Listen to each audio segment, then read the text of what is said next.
일주일 동안 방전된 체력 여기서 충전하고 가시죠. 건강을 전하는 지식 줄여서 건전지. 오늘은 정신건강의학과 전문의 나혜란 원장과 함께합니다. 원장님 어서 오세요. 어서 오세요. 안녕하세요. 네. 반갑습니다. 여러 방송에서 활약하고 계시다고 들었는데 라디오 스튜디오에도 좀 많이 와보셨죠? YTN에는 사실 처음인 것 같긴 하고요. 그러세요? 네. 예. 라디오에는 활약까지는 아니고요. 예. 네, 종종 출연을 했던 것 같긴 한데 YTN은 처음이라서 굉장히 아이고, 좀 환영합니다. 반갑습니다. 네, 네. 반갑고 앞으로도 좀 자주 나와주시길 감사합니다. 바라겠습니다.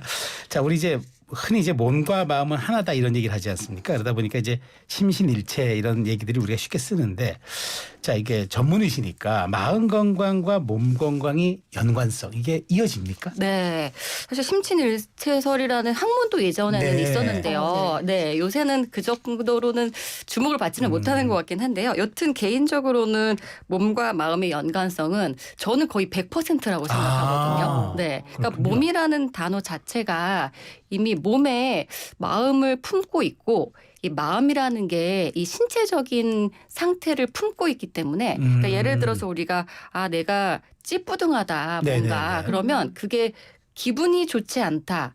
신체적인 컨디션이 좋지 않다. 이 동시에 이 중의적인 의미를 함축하고 있잖아요. 그렇죠, 그렇죠. 네, 네. 컨디션이 그래서 가는, 네. 과학적으로도 뇌가 사실은 몸의 장기의 일부이고 사실 이게 마음이라는 감정 기분과 네. 신체적인 어떤 증상이나 징후가 별개로 분리될 수 없기 때문에 사실 이거 저는 완전히 거의 일치한다고 생각해요. 그렇군요.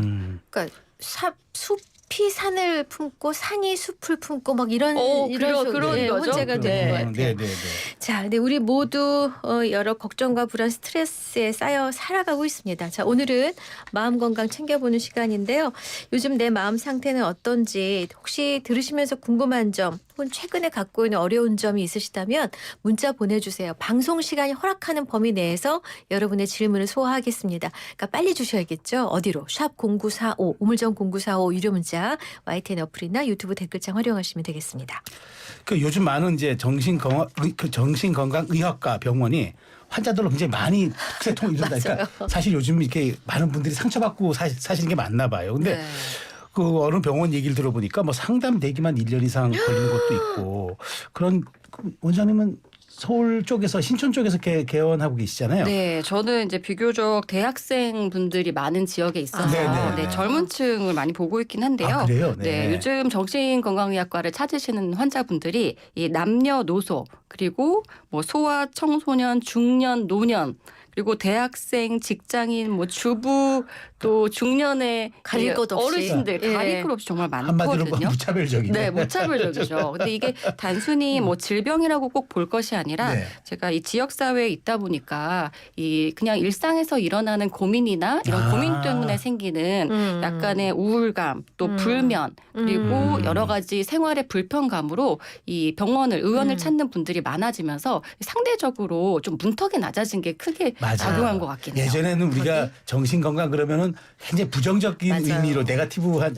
그래서 거기 다녀? 이랬는데 네. 요즘에는 그냥 편안하게 동네 가듯이 동네가 그렇기도 사랑방 하고요. 가듯이. 저의 환자분들은 대부분 지인 추천이거든요. 그러니까 특히 이제 요즘 20대 그 분들은 네. 너 이렇게 하지 말고 여기 병원 가봐라고 하는 게 너무 이제 일상적으로 그렇군요. 이 문화가 되었기도 하고요. 그렇군요. 또 가족 내에서 추천도 많아서 아빠가 갔다가 딸을 추천해 주거나 딸이 왔는데 엄마 가봐 해서 온 가족. 실제로 온 가족이 오시는 분들이 정말로 꽤 많습니다. 그러면 우리 원장님 보시기에 사람의 마음에 괴로움, 스트레스가 절대적으로 커진 건지 아니면 견디는 힘, 마음의 맷집이 약해진 건지 어느 쪽이라고 보세요?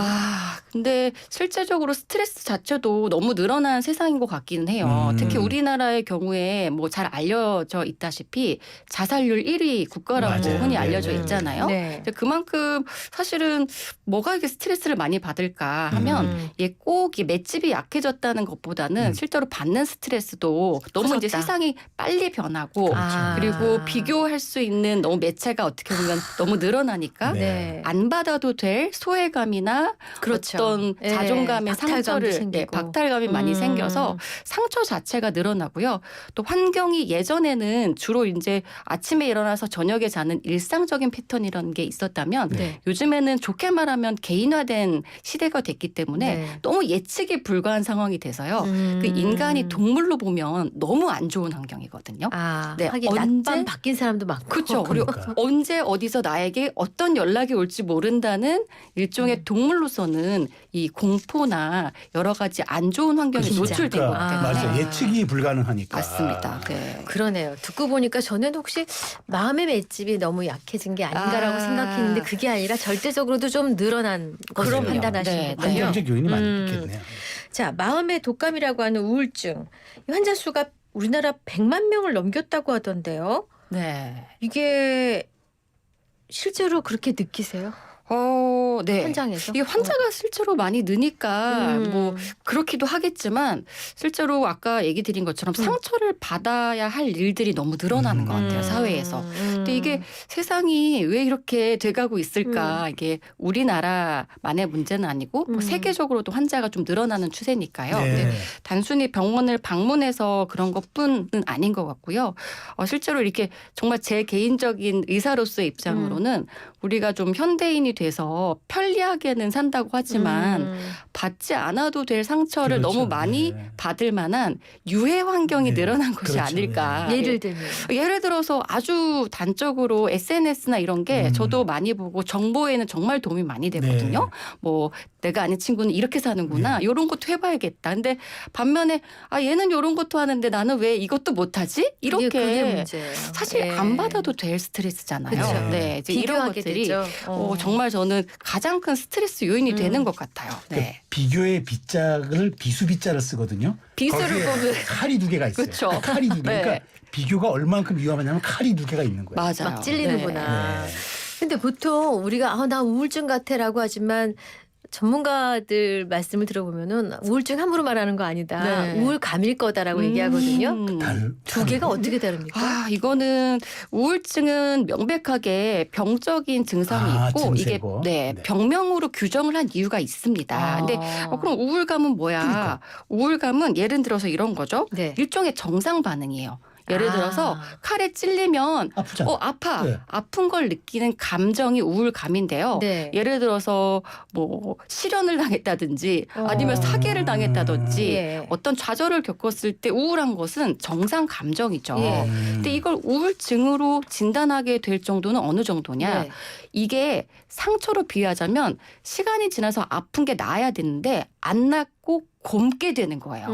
곪으면 그게 이제 정말로 폐혈증이 올 수도 있고 그렇죠. 네. 중간에 약을 쓰지 않으면 뭐 운이 좋게 얼마 후에 회복될 수는 있지만 한동안 굉장히 많이 힘들잖아요. 네. 그래서 우울증이라는 진단은 일상생활에 이상이 생길 정도의 이 기능적인 저하를 동반했을 때 우울증으로 진단하고요.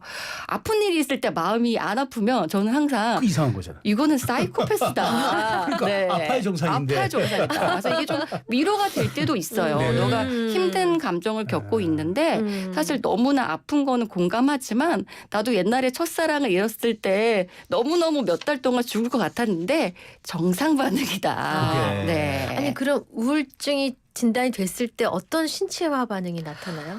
이게 신체화 반응이라는 게 굉장히 좀 그 다양한 반응이 있는데요. 네. 그냥 이게 거의 우울증의 80% 정도는 신체 증상을 동반한다고 하긴 하거든요. 네. 예. 근데 이게 딱 우리가 눈에 보이는 신체 증상, 예를 들어서 대표적인 게 통증이죠.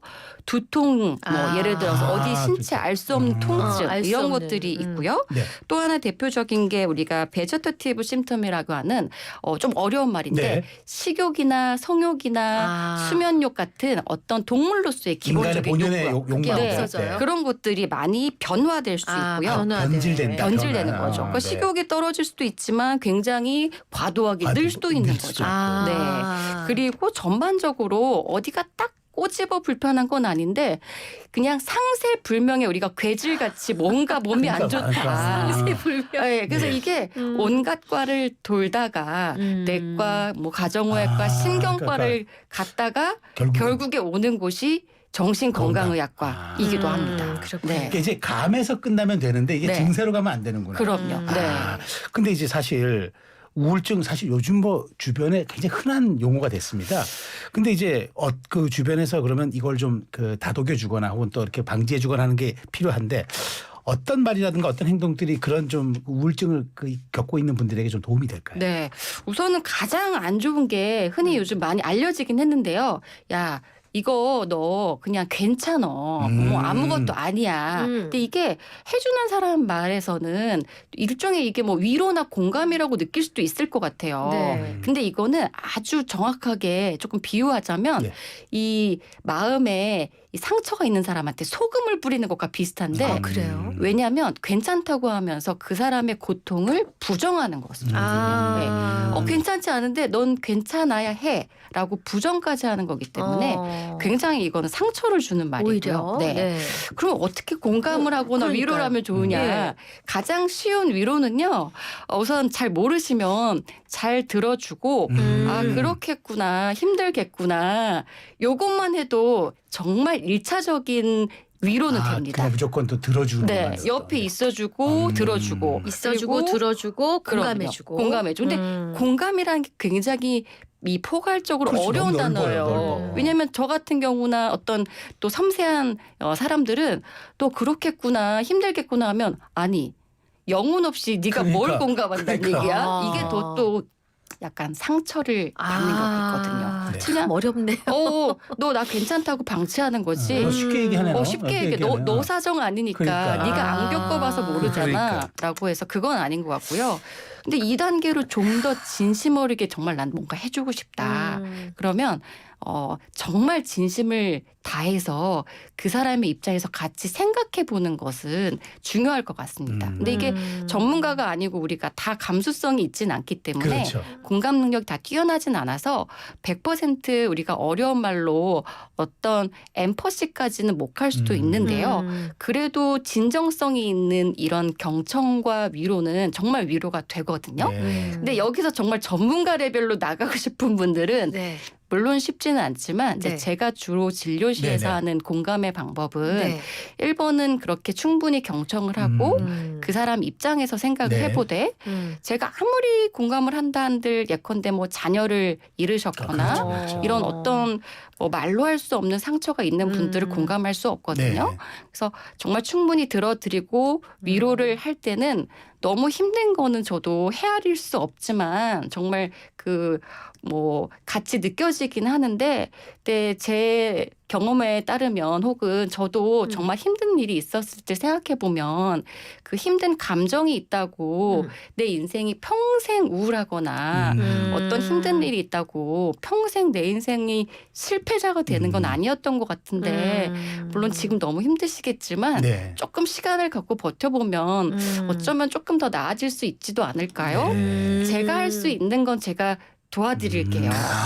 네. 그렇게 네. 제한적으로 네. 딱 조금 더 그러니까 구체적으로. 구체적이고 제한적으로 네. 그렇게 하면 상대방이 탁 귀에 들어오기 그럼요. 때문에. 예.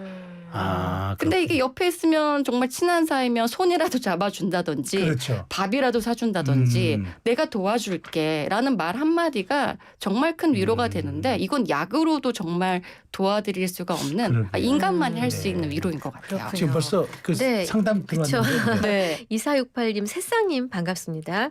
선생님 저는 잠을 잘 못 자는데요. 어떤 약을 먹어야 도움이 될까요? 좋은 말씀 부탁드립니다. 잠을 못 자는 분 굉장히 많거든요. 네. 그래서 여기서 어떤 약을 드셔라고 하는 것은 개인적으로 너무 차이가 차이가 크기 때문에 그렇죠, 상황에. 그렇죠. 뭐 네. 수면제가 있긴 한데 그건 뭐 처방이 있어야 되니까. 그렇죠. 그것도 네. 그렇고 이분이 남성이신지 여성이신지 그렇죠. 연령대도 몇 그렇고. 세이신지 네. 어떤 이유 때문에 못 주무시는 건지 모르기 때문에 근데 우선은 잠을 못 자는 것은 우리가 대체적으로 불면증은 정신생리학적 정신적 불면증이라고 이 사이코피지올로지컬하게 그냥 정상 반응일 가능성이 높다는 거예요. 아, 그래요? 예를 들어서 잠을 못 자는데 스트레스가 있다든지 고민거리가 있다든지 하는 것이죠. 근데 이게 정말로 오랫동안 지속돼서 해결이 안 될 때만 불면증이라고 우리가 정의를 하는데 이때는 약을 드시는 게 아주 근본적인 해결은 될 수 없지만 네. 약을 드시면서 그 기간 동안 본인의 잘못된 수면 습관을 전문가와 고쳐가시면 패턴을 약이 없어도 잘 주무시는 방향으로 바꿔나가실 수는 있습니다. 그렇군요. 아니 저 얼마 전에 실은 제가 수면 유도제라는 걸 가끔 네. 이제 도움을 받는데 들깬 상태에서 운전을 주차장에서 네. 벽을 긁었어 혼자서. 그냥 하면 안 되겠구나. 그렇죠. 절대 안 되죠. 그 시간을 지났거든요. 네. 분명히 7시간 동안 잠을 잘 수 있는. 그래서 7시간을 지나고 운전을 네. 시작했는데 제가 혼자 벽을 긁었다니까요. 그래서 야 이거 조심해야 되는구나. 통상의 수면제나 수면 보조제로 알려진 약들은 사실 종류가 정말 많은데요. 네.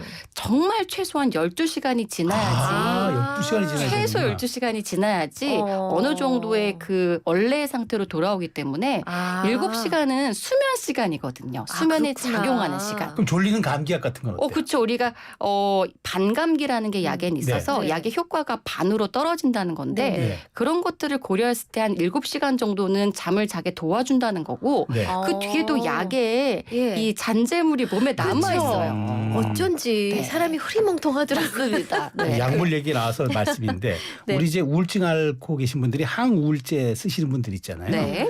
그 항우울제를 선택해 이게 굉장히 중요한 약 같은데 네. 이거 그냥 함부로 쓰면 안 되는 거죠? 항우울제 선택은 사실 네. 이게 제가 말씀드리기가 어려운 게 굉장히 전문가가 그냥 전문가가 선택해야 될 영역이고 네. 사실 청취자분들이나 일반 그 분들이 고민할 영역은 사실 아닌데요. 예, 예. 왜냐하면 이게 약국에서 흔히 살 수 있는 약은 아니잖아요. 그러니까요. 그래서 네. 처방전이 있어야 되고 예. 근데 다만 항우울제를 떠나서 우리가 우울증 치료를 고려를 할 때 네. 사실 우울증이라는 게 단순 우울증만 있는 것이 아니고 우울감을 본인이 느낀다고 해도 우리가 흔히 조울증이라고 하는 양극적 경향도 있고요. 이게 어떤 그 정신증의 전조 증상일 경우도 있기 때문에 물론 임상 치료가들이 이런 것들을 다 고려를 해서 약을 처방을 해 주시지만 나는 우울증으로 갔는데 왜 이 병원에서는 이 우울증 치료제를 안 주고 기분 조절제를 주나요? 뭐 예를 들어서 뭐 네. 항간질제를 주나요? 이런 경우가 있거든요. 네. 근데 그게 다 이유가 사실은 있습니다. 그렇군요. 네. 질문이 또 있습니다. 5712님, 새싹님이 자주 오셨네. 괴로움과 스트레스가 없는 듯해도 여기저기서 받아도 참고 지내며 자꾸 이게 겹쳐집니다. 예민해서일까요? 견디려고 해도 힘이 듭니다. 옆 사람들과 얘기도 민감해지는 건 왜 그럴까요? 이 민감해진다는 게 사실은 일종의 뭐 진단한다면 우울증의 초기 증상 중에 하나인데요. 그래요? 네, 뭐 민감해질 수 있죠. 그리고 그렇죠. 사람이니까 화가 쌓이면 어느 정도 해소를 해줘야 되는데 이 분은 우선 적절하게 내가 화를 배출할 내 습관이나 취미 생활이 있는지를 먼저 보시면 좋겠는데 우리나라 사람들 중에 그리고 주부 분들 중에서 이런 일반적인 방법을 가지고 계신 분들이 생각보다 많이 없습니다. 그러니까 자기 감정이 자기 건데도요. 몸이 아프면 아프다고 느끼지만 내가 뭔가 화가 쌓이면 화를 풀어야겠다는 자연스러운 당연한 생각을 하는 게 아직까지는 일반적이지 않다는 얘기죠. 참는다고 생각하거든요. 그렇죠. 아니 좀 최근 일은 아니지만 네. 그 왜 아파트에 어린이 놀이터 있잖아요. 근데 네. 어린이 놀이터에서 젊은 엄마가 애가 운동화끈이 풀어졌어요. 그래서 이제 운동화끈을 다시 묶어주는데 애가 안 오고 하니까 이제 와봐 해가지고 묶는데 묶다가 통곡을 하기 시작하는데 저는 그게 네. 운동화끈을 매는 행위 때문에 온다는 생각이 안 들었어요. 겪어보신 감정이겠네요. 그럼 왜냐하면 이거는 수많은 스트레스를 참다가 그게 그냥 촉발한 그렇죠. 원인인 네. 일종의 거잖아요. 트리거 역할을 한 거지. 그럼요. 실제 네, 원인은 네. 다른 데 엄마들은 쌓여 있어요. 알잖아요. 엄마들 알죠. 알잖아요. 네. 그러니까 그렇게 쌓이고 쌓여서 그렇게 되기까지 되지 말고 되지 말고. 뭐 어떻게 네. 되지 어떻게, 말고 예. 사실은 그 전에 예방을 해야 되는데 네. 제가 얘기 드린 것처럼 네. 자기 감정을 음. 들여다보는 것에 대해서 우리는 정규 교육으로 배우지도 않았고 맞아요. 요즘엔 조금 배우더라고요. 음. 그리고 우리가 익숙하지 않기 때문에 사실 1번 그게 필요하고요. 음. 2번 그러면 좀 쌓였다 하면 내가 풀 해소구가 현실적으로 어떤 게 있을까까지 생각해 보시고 네. 그게 아무래도 안 되는 것 같다라고 하면 그때 병원에서 단기간이나 뭐 중기간으로 도움을 받으실 수는 있는데 이 모든 예민해지는 게 다 질병이라고 생각하진 않아요. 아. 그럼 뭐 병원이 아주 뭐 마비가 되겠죠. 그렇죠. 네. 근데 다만 네. 이 정도 되셨으면 네. 내가 이제 병에 임박한 게 아닐까. 내가 나한테 조금 치료하는 시간을 줘야 되는 게 아닌가. 신호를 받아들여야 된다는 그렇죠. 거죠. 예, 네. 그렇게는 좀 생각해 보시면 좋을 것 같아요. 근데 사실 그래요. 근데 우리가 이런 신호를 감지하기 위해서 건강검진이라는 걸 받잖아요. 네. 1년에 한 번씩 이제 뭐 직장에서도 받고 이제 뭐 지역의보에서도 이렇게 오는데 근데 이제 정신건강검진은 저도 이제까지 받아본 적이 없어요. 그러세요? 네. 근데 이게 그거는 있나요? 저도 받아본 적 없어요. 정말요? 네. 와, 근데 이게 요즘 청소년들은 알게 모르게 학교에서 다 이 선별 검사 문항을 하게 되어 있고요. 아, 그래요? 있어요. 네, 예. 요즘 그리고 국민건강보험공단에서나 네. 아니면 뭐 사설로 이 건강 검진을 하실 때 아. 네. 사실 일반적으로는 정신건강 문진표가 같이 첨부가 됩니다. 아. 아, 우리가 모르는구나 그냥. 네, 그냥 아. 모르셨을 수도 있어요. 네, 근데 그게 아. 생각보다 실효성에 대해서는 사실 임상가로서는 아직 이렇게 적극적으로 치료나 예방의 개입에 도움이 되지는 못하고 있는 것 같긴 한데 이렇게 모르시잖아요. 네. 그러니까 아니, 모르는데 이게 무슨 의미가 있겠어요? 그러니까요. 근데 사실 지금 이미 시행은 되고 있습니다. 아, 그렇군요. 네. 그렇군요. 근데 자녀를 둔 학부모들이나 젊은 세대 사이에서 이게 ADHD라는 병이 이제 뭐 사실은 일반인들도 너무 잘 알게 돼 버렸어요. 네. 화제가 됐죠. 근데 지난해 ADHD 약을 처방받은 사람들이 연간 암 발병 환자 수보다 많은 네? 수준이라고 하던데 그렇죠. 충격적이긴 해요. 너무 저도. 충격적이에요. 그러네. 네. 야. 근데 이 ADHD가 어떻게 보면 뭐 다행히 사회적으로 우리나라의 그 세계적인 교육열 때문에 많이 알려진 어떻게 보면 좀 진단 가능성이 열려진 네. 병이 되었는데요. 사실 저는 개인적으로 ADHD를 글쎄요 병이라고 꼭 보기보다는 개인의 기질이라고 보통 기질. 네, 아. 환자분들한테 설명을 드립니다. 네. ADHD라는 게 조금 정확하게 말하자면 집중력이 결핍되고 네. 과활동성인 질환이다. 활동이 과한. 활동이 과한. 과한. 아기들의 경우에는 학교 다닐 때 가만히 자리에 못 있고 꼼지락거리고 순서 못 지키고 재채기하고 새치기하고 이거 당연한 거 아닌가 애들이? 그러니까 제 네. 말이 그 말이에요. 네. 이게 그 정신의학적으로는 그 뇌과학적으로는 뉴로 디벨롭먼탈 디지즈라고 신경 발달 계통의 장애라고 이야기하는데요. 네. 그러면 어마무시한 그러니까 뭐 무슨 질환 같지만 네. 사실 그냥 뇌가 자연스럽게 자라나가는 과정에서 조금 더 뇌가 어떻게 보면 조금 더 엎치락 뒤치락하는 그런 기질이 있는 학생들이 네. 어렸을 때 가만히 있는 것에 좀 더 어려움을 겪는 것 같아요. 네. 그리고 그게 성인까지도 남을 수가 있는데 우리가 가만히 앉아서 공부를 시키려다 보니 이 남자들이 아이들이 에너지가 많고 가만히 있냐고요. 수렵 생활을 했던 동물인데 네. 그 그러니까. 앉혀있기가 어렵죠. 네. 그래서 저는 이거를 이제 엄마들이 데리고 오셔서 우리 애가 ADHD인 것 같아요라고 하면 약을 먹어서 정말 지금 뭔가 도움을 드릴 수 있는지 볼 수는 있지만 네. 이거 자체가 다 질병은 아니고 아이가 이걸 가지고 비정상으로 생각하시면 안 된다. 얘기를 드리거든요. 마음껏 뛰어놀게 하면은 안 올 수도 있는 일 아닐까 하는 생각이 안 올 들어요. 수도 있는 게 아니라 그냥 이걸 병이나 문제라고 생각할 필요가 없죠.